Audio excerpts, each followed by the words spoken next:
12 shadows streak across the sky, unseen, unheard, and unstoppable. In just 2 seconds, the heart of a billion-dollar fentanyl empire disappears in a firestorm, reduced to rubble and smoke.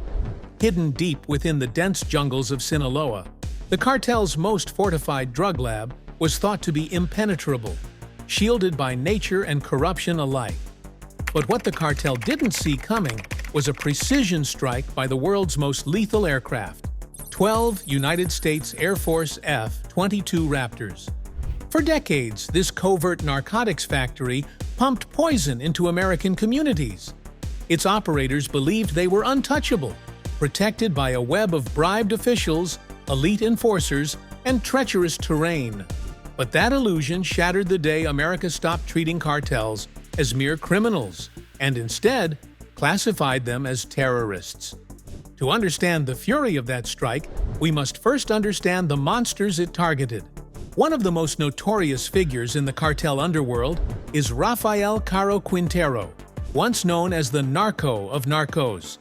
A criminal visionary, he pioneered the cocaine superhighways from Colombia through Mexico into U.S. cities during the 1980s.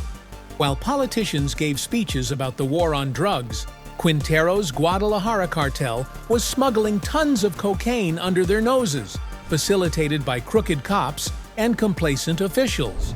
But Quintero wasn't just a trafficker, he was a warlord. In 1985, DEA agent Enrique "Kiki" Camarena got too close to uncovering the cartel's operations. Quintero's men captured, tortured, and killed him in a brutal 30-hour ordeal that sent shockwaves across 2 nations. Marked as America's most wanted, Quintero was eventually imprisoned, but Mexican courts released him in 2013 on a technicality. He disappeared into the mountains, where he rebuilt his empire with new tools: encrypted phones, satellite links, and bunkers carved deep into stone. Meanwhile, another bloodline of brutality emerged with the Trevino Morales brothers, Miguel, known as Z40, and Omar, Z42. Once elite soldiers, they deserted the Mexican military and formed Los Zetas, a cartel that resembled a paramilitary force more than a drug syndicate. They trained other deserters, converted military doctrine into terror tactics, and ruled northeastern Mexico with an iron grip. Cities fell silent under their reign as armored convoys rolled through the streets and businesses paid taxes or faced execution. Then there was Vicente Carrillo Fuentes, the man who inherited the blood-soaked throne of the Juarez cartel after his brother, Amado, the infamous Lord of the Skies, died during a botched surgery. Vicente controlled the bridges connecting Ciudad Juarez to El Paso, a gold mine for traffickers. Every gram of heroin, cocaine, and fentanyl crossing into the U.S. translated into millions. Entire police departments, judges, and bureaucrats fell under his payroll. These cartel bosses shared one tragic flaw: hubris. They believed their underground fortresses made them invisible. Quintero's mountain hideouts had satellite uplinks and escape tunnels. The Trevino brothers operated from command bunkers protected by military-grade defenses. Vicente hid behind walls of steel and human shields. But the battlefield had changed. America's intelligence community had grown exponentially more capable. Spy satellites picked up heat signatures through tree canopies. Cell tower data triangulated encrypted messages. AI-powered software traced financial transactions through an intricate web of offshore accounts.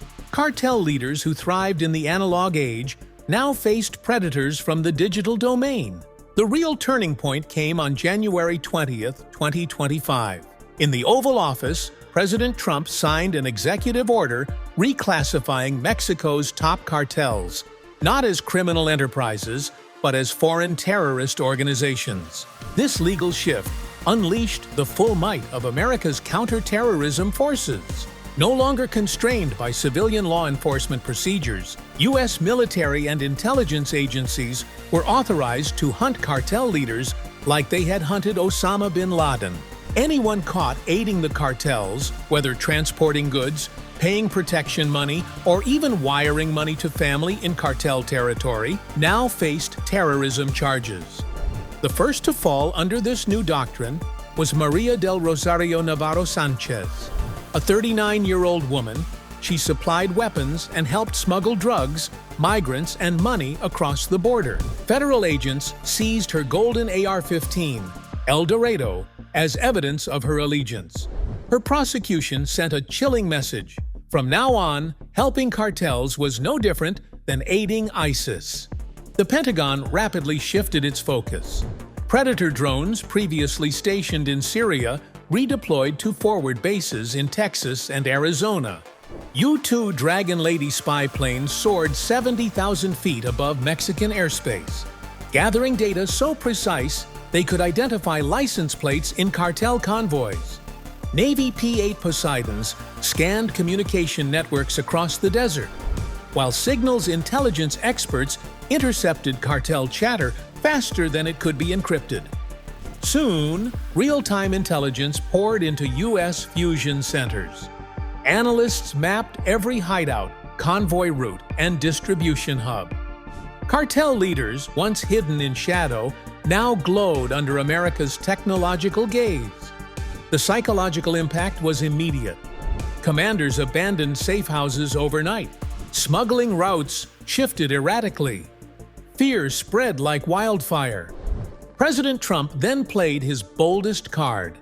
In a public ultimatum, he threatened Mexico with crushing 25% tariffs unless they escalated their war on cartels. With $400 billion in trade on the line, Mexican President Claudia Sheinbaum stood at a crossroads. Publicly, she denounced American threats. Privately, she authorized CIA surveillance flights and deployed thousands of troops to the northern border. A high-stakes dance began, honor versus survival. Then came the historic extraditions. In an unprecedented move, Mexico transferred 29 of its most dangerous cartel leaders, including Quintero, Carrillo Fuentes, and the Trevino brothers, directly into U.S. custody. These mass extraditions were a desperate gamble, a last-ditch effort to avoid economic disaster. But even that wasn't enough. Deep in the Sonoran jungle, a fentanyl laboratory continued operations.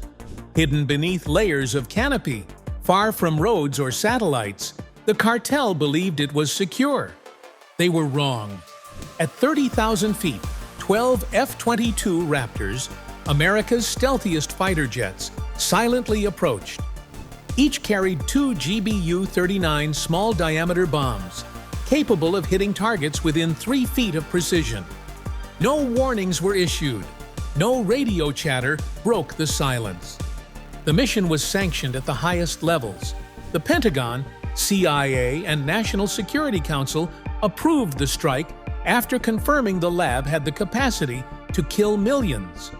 Military lawyers crafted legal frameworks mirroring counterterrorism strikes in Yemen and Pakistan. Everything was in place. The order came: execute. 12 bombs dropped simultaneously, vanishing into the clouds like phantoms. Seconds later, fire erupted across the jungle floor. The first blast leveled the lab. The second ignited chemical stores, sending fireballs into the sky. A billion-dollar operation vaporized in an instant. No enemy fighters were seen. No defense systems engaged. To the cartel, the sky simply opened and delivered judgment. Encrypted communications erupted with panic. "They know where we are," whispered terrified voices. Workers fled. Supply convoys disbanded. For the first time, cartel leaders realized they were being hunted by a military force unlike anything they had ever faced. The Raptors vanished back into the night sky. Refueled, rearmed, and invisible, they waited for the next name on the list. The United States had crossed a threshold. The war on drugs was no longer metaphorical. It had become real war, with real consequences. And for the cartels, the message was clear. The era of impunity was over. You wanted war, now you have it. Thanks for watching. If you want to learn more about America's growing military campaign against transnational crime, click the link on your screen to explore our next video. See you there!